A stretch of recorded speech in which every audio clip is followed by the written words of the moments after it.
Welcome to another Moz Play video. This is Moz Mojito, and today we're going to be picking up where we left off with Stranded: Alien Dawn.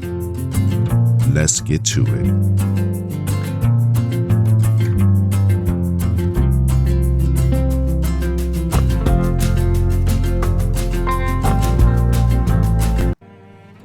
Alright guys, so where we last left off, we were working on building up our base. We have since we last played built a solid multi-level brick home. We have about 4 bedrooms on the second floor. We even have a third level that we're working on. We got farms going around the back to the side by the little oasis area. We have some balloons, scout balloons going in the back there so that we can unlock some interesting points of interest, side quests, and resources. And we have our power grid pretty much all centralized in the middle with our exterior storage yards all set up for holding materials that are not temperature or climate controlled, or that does not require any temperature or climate control. We do have some storage facilities or boxes being built inside the house, which is why you see a lot of the blue wire frames. And we do have a fence that's in the process of being built once we have enough wood and other material that we need. So quite a few things going on. We even got like some security turrets towards our main entrance. Going to be some flamethrowers, but we're going to get all this up and running, and then we're just going to continue to grow the base. I'm going to keep everything set at fast speed, just because normal play speed it will just take forever. So you will see a lot of the animations going to be sped up with all the workers running around, but that way we quickly get all these buildings and components built up.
So I always want to keep an eye on my different rooms, looking at the power grid, room properties, materials, and description, as you can see in the description box floating to the left. So far, we are good on power. We're using about half of the capacity of the batteries. So our power grid is sized right for our colony. Looking at one of our guys, Connor, he is one of our best hunters and fighters. However, he has a issue with his ocular implant that causes him some pain and some bleeding. So he's never going to be 100% healthy. Taking a look outside, how our farming is going. We got silicon leaf fields. So our main farmer is Melody, as you can see up in the list. And with this and many other colony simulator type games, you're always going to have people that specialize in different things. Connor being our hunter, Melody being our farmer plant specialist, and then everyone else also has their roles and their specialties. So what I try to do is make sure that everyone's trying to stay within their skill set, and that their tasks are lined up with what they're best at doing. I have quite a few things queued up. The problem is I don't have enough resources to do all the stuff that I'm trying to finish up. But I do try to put the task in priority order. I'm usually pretty much going to just try to get everything queued up in clumps of 50 to 100. Once I get enough resources, I get it all stockpiled. Then that makes it a lot easier when I'm building some new buildings because I already have the main resources stored. Looking at my power grid here, I have multiple objects. You can pretty much look at everything that requires power and see where it's getting its power from. So that way you can right size your power grid. But my priorities continue to be making sure my colonists have private rooms to sleep in, they have enough food to eat, and that they just stay busy. That's really what it comes down to. Idle workers are not a good thing in this game, especially with me having this sped up.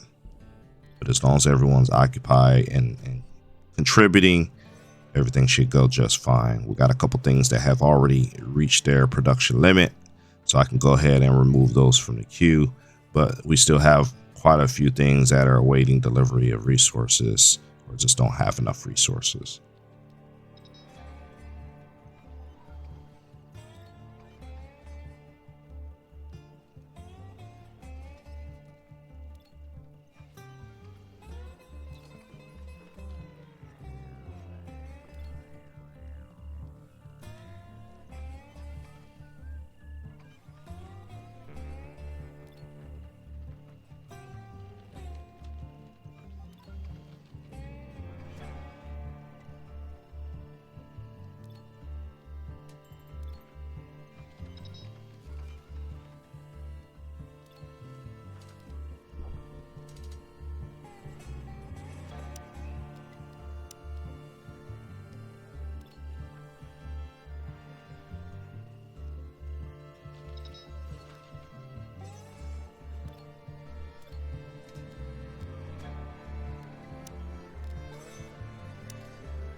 Okay, so we got a large mass of aggressive animals up there.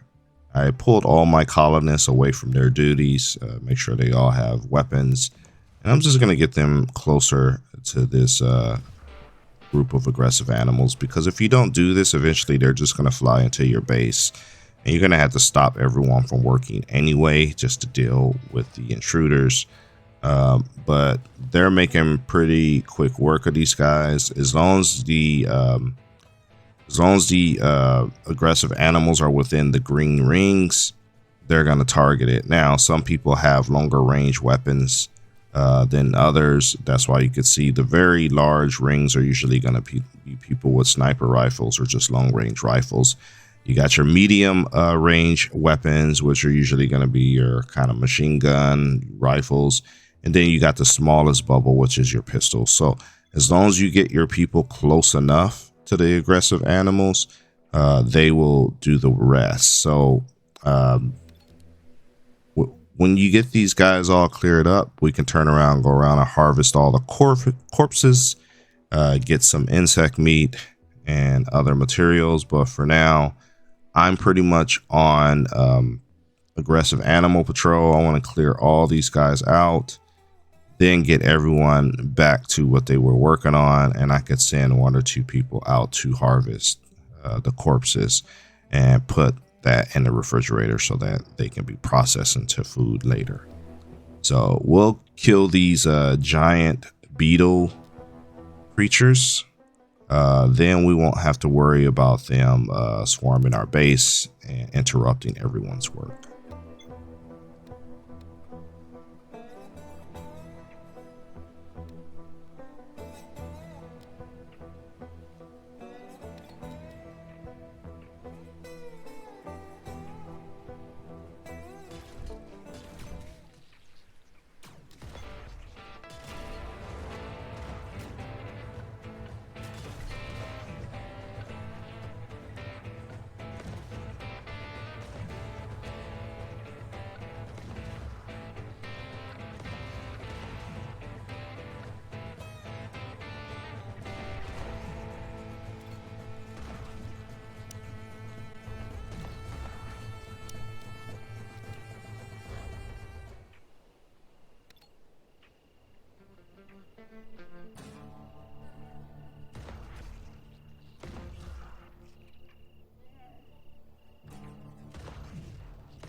All right, so with the threats neutralized, I can send everyone back to camp. Most of the people are going to be, they're pretty exhausted right now, so they're just going to be headed to bed. Take a look on the right side at the status messages for my base. We only have one red message, which is for Edmund. He's on the brink of having a meltdown. And that's usually caused by, they're working too far away from the base and they start getting tired and cranky, hungry, whatever. So most likely Edmund's going to be looking for some food and he's going to be looking for some rest. So if we don't have either of those, he's going to become very unproductive. So, and start doing his thing, which is sad wandering. But he is sleeping now. That's usually the best way for them to deal with any kind of meltdown risks, is to get some sleep and they get some food, and sometimes to get them doing a hobby activity that they really like doing, whether it's darts or hunting or whatever. Everyone's traits are different, and everyone has different things that make them happy, make their mood better. So we're getting quite a few messages there. Most of it is just because I have the game sped up, but a lot of it is just kind of maintenance. Either things are breaking down, people are at risk of having a meltdown. Some people are just dealing with some medical issues. And then we also have some issues where we ran out of fuel. So we just got a message here that something crash landed. We can go explore that and get some resources. So once this storm passes, we should be able to get everyone back out and doing what they're normally doing. And we have quite a few items that are going to rot away because we don't have our refrigeration system built up. That's what you can see inside the house that are still in blue wireframe. So once we get the refrigerated storage set up, we won't be losing so much food. So I'm going to take a look at the generators and power grid here, make sure that I'm really hurting on fuel right now. The main way for me to get fuel until I can start producing it is just going out to the crash sites and just trying to scavenge some fuel. So everything's pretty much getting slowed down due to lack of fuel, lack of power, lack of resources. But it's just something that we have to push through, and we have to keep looking for crash sites so that we can get the materials that we can't produce right now.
Okay, so as I continue to keep people occupied and busy, eventually we're going to have to leave the base and start looking for some crash sites. I think this is going to be a good point for us to put a bookmark in the video. Come back in the future and continue to expand our base and hopefully get it to the level that we're looking for, like on the thumbnail image. So, as usual, I would like to thank you for taking the time to watch my videos. Please remember to leave a like, comment, and subscribe because it really helps out the channel. And we will see you in the next video.